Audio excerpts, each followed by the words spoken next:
안녕하세요. 오늘의 주요 뉴스를 스케치해드리는 HTC 뉴스케치의 타프로입니다.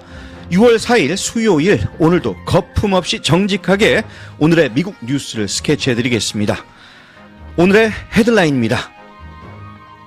이재명 후보가 대통령으로 당선되며 정권이 교체됐고 첫 메시지로 내란 극복을 강조했습니다. 콜로라도 유대인 시위에 화염병을 던진 테러범의 가족도 아이스에 구금되었고 당국은 공모 여부를 조사 중입니다. 용의자는 체류 기한을 넘긴 불법 체류자로 트럼프 행정부는 오버스테이자들의 대대적 단속을 예고했습니다. 우크라이나가 러시아와 연결된 크림 대교를 정밀 타격해 러시아에 큰 충격을 안겼습니다. 우크라이나의 대규모 공습에도 트럼프는 침묵했고 지지층은 음모론을 퍼뜨리고 있습니다. 트럼프 행정부가 화학사고조사기관인 CSB 폐지를 추진하며 여야와 업계의 반발을 사고 있습니다. 신임 피마 청장이 허리케인 시즌을 몰랐다고 말해 논란이 일었고 정치권은 강하게 비판하고 있습니다. 미국 증시는 최고치를 향해 올랐고 원달러 환율은 소폭 하락하며 안정세를 보였습니다. 트럼프가 월가의 별명 타코에 분노했지만 시장은 그의 말보다 행동을 본다는 반응입니다. CDC는 여행 중 홍역 확산 가능성을 경고하며 예방접종을 꼭 받을 것을 권고하고 있습니다. 지금까지 오늘의 헤드라인이었습니다. 오늘도 뉴스캐치를 찾아주셔서 감사드립니다. 오늘의 첫 소식입니다. 대한민국 정치사에 또 한 번 중대한 변화가 찾아왔습니다. 계엄령 사태와 대통령 탄핵이라는 전례 없는 격변 속에서 조기 치러진 제21대 대선, 그 결과 더불어민주당 이재명 후보가 대통령에 당선됐습니다. 유미정 리포터입니다. 이재명 후보는 오늘 새벽 2시 30분 기준 약 48.8%의 득표율로 대통령 당선을 확정지었습니다. 직전 대선에서 불과 0.73% 차이로 석패한 지 3년 만에 정권 교체를 이뤄낸 겁니다. 이번 선거는 단순한 정권 교체 이상의 의미를 담고 있었죠? 그렇습니다. 지난해 12월 윤석열 전 대통령의 비상계엄 선포는 중도층을 강하게 자극했고 이후 탄핵과 파면까지 이어지면서 전국은 극심한 혼란에 빠졌습니다. 이에 따라 이번 대선은 정권 심판과 민주주의 회복이라는 두 가지 상징적 과제를 안고 치러졌다고 볼 수 있습니다. 이재명 당선인은 당선 수락 연설에서 어떤 메시지를 전했나요? 이 당선인은 여의도 국민개표방송 행사에서 첫마디로 내란을 극복하겠다는 약속을 내세웠습니다. 국민이 맡긴 첫 번째 사명이라며 더 이상 총칼로 국민을 위협하는 일이 없도록 하겠다는 강한 의지를 밝혔습니다. 특히 국가가 국민의 생명과 안전을 완벽히 지켜야 한다라며 책임 있는 정부를 강조했습니다. 이번 대선으로 정치 지형도 크게 바뀌었다고요? 맞습니다. 민주당은 이번 선거에서 여당이 되었을 뿐 아니라 과반 171석을 확보하며 강력한 입법 주도권까지 손에 쥐었습니다. 여기에 우호 성향의 연합정당과 무소속까지 합치면 190석에 달해 사실상 입법 행정 모두를 장악한 슈퍼파워 여당이 탄생한 셈입니다. 국민의힘 등 보수 진영은 다시 위기에 처하게 됐군요. 그렇습니다. 윤석열 정권 출범으로 반등을 기대했지만 계엄령 사태와 탄핵을 거치면서 보수 진영은 오히려 내부 분열과 민심 이탈을 겪었습니다. 특히 이재명 후보의 사법 리스크를 집중 공략했지만 정권 심판론의 벽을 넘기에는 역부족이었습니다.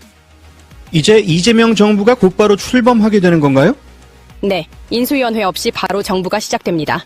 이 당선인은 오전 7시 중앙선관위의 당선 확정 이후 군 통수권을 이양받고 현충원 참배로 첫 공식 일정을 시작합니다.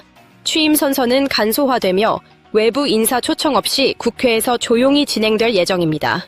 향후 7월 17일 재헌절에는 임명식을 따로 열어 국민이 대통령을 임명했다는 의미를 강조할 방침입니다. 이 당선인의 향후 국정 운영 방향은 어떻게 예상되나요? 두 가지 시각이 엇갈립니다.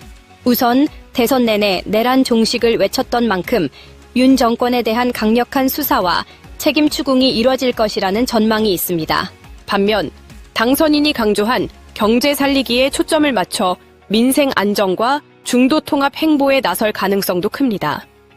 남북 관계에 대한 입장도 나왔나요? 네. 이 당선인은 싸워서 이기는 것보다 싸울 필요 없는 평화가 진정한 안보라며 남북 간 대화와 협력을 강조했습니다. 국방력 강화는 전제로 하되 대화와 공존을 통해 한반도 리스크를 줄이겠다고 밝혔습니다. 아울러 국민 모두를 동등한 공동체 구성원으로 존중하며 진영 간 갈등을 넘어서는 통합의 정치를 약속했습니다. 오늘로 대한민국은 다시 새로운 길목에 섰습니다. 민주주의 회복, 경제 안정, 남북 관계 개선까지 이재명 정부가 이 과제를 어떻게 풀어갈지 주목됩니다.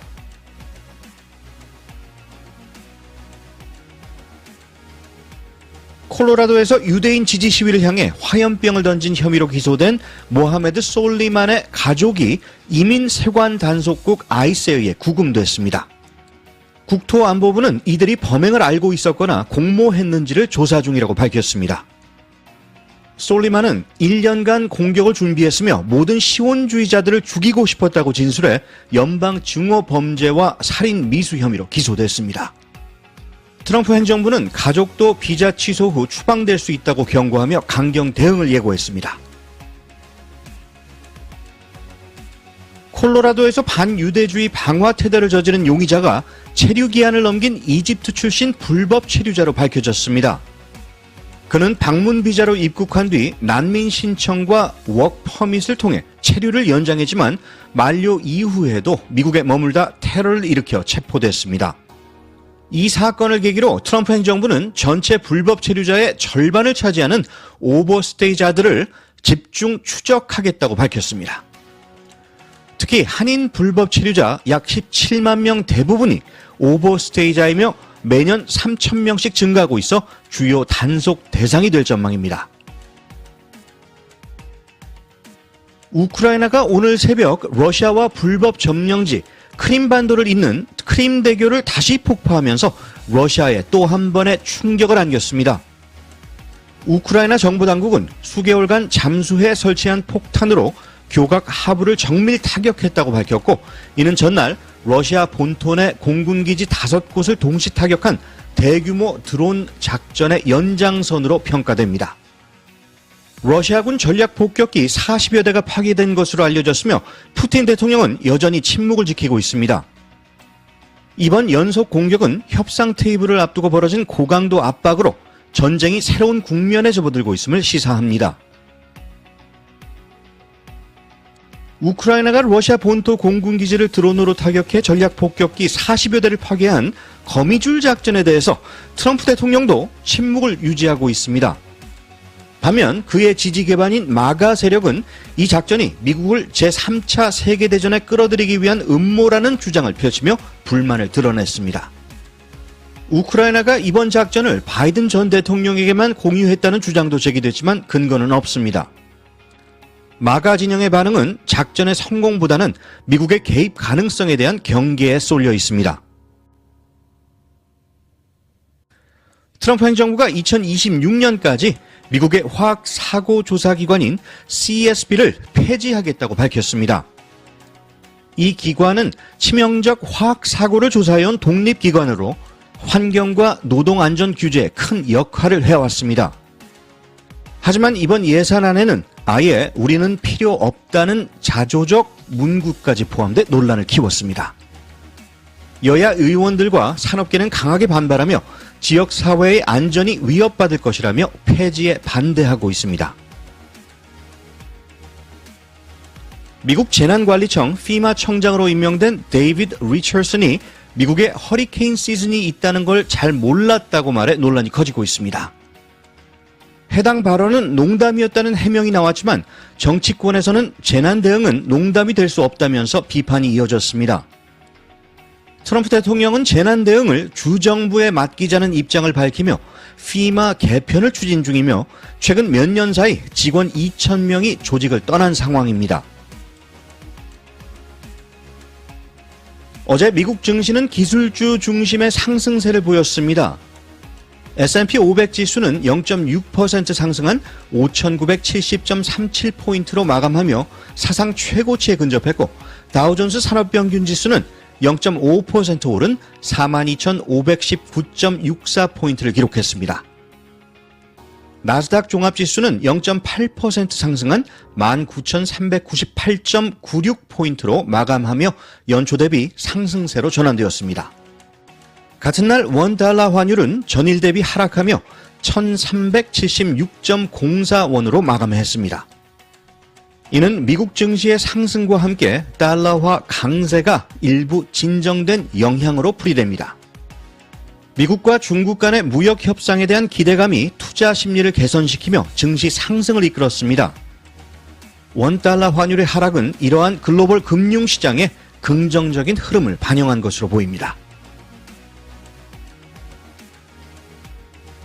타코, Trump always chickens out이라는 월가 별명이 트럼프 대통령을 자극하고 있습니다. 강경한 관세 발언 뒤 철회하는 모습을 풍자한 이 별명은 월스트리트가 더는 그의 말보다 행동을 본다는 인식에서 비롯됐습니다.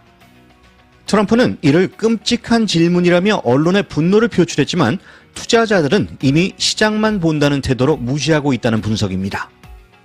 민주당은 타코가 쏟아지는 날이라고 조롱했고 전문가들은 트럼프가 관세를 지렛대로 쓰는 전략적 불확실성도 더는 통하지 않는다고 평가했습니다. 미국 질병통제예방센터 CDC는 여름 여행 시즌을 앞두고 홍역 감염자가 항공기와 공공장소를 통해 확산될 위험이 높다며 백신 접종을 강력히 권고했습니다. 홍역은 감염력이 매우 높은 바이러스로 백신 미접종자는 해외여행 중 감염되기 쉽고 공항이나 콘서트 등 붐비는 장소에서 쉽게 전파될 수 있습니다. 미국 내에서는 이미 1000건이 넘는 확진과 사망이 보고됐고 대부분은 백신을 맞지 않은 사람들입니다. CDC는 모든 여행자가 출국 최소 2주 전 MMR 백신을 접종할 것을 당부하고 있습니다. 오랫동안 꿈을 그리는 사람은 마침내 그 꿈을 닮아간다고 합니다. 오늘 여러분의 꿈을 닮아가는 하루 응원하겠습니다. 뉴스캐치 오늘 소식은 여기까지입니다. 좋은 하루 되시기 바랍니다. 진행의 탑프로였습니다.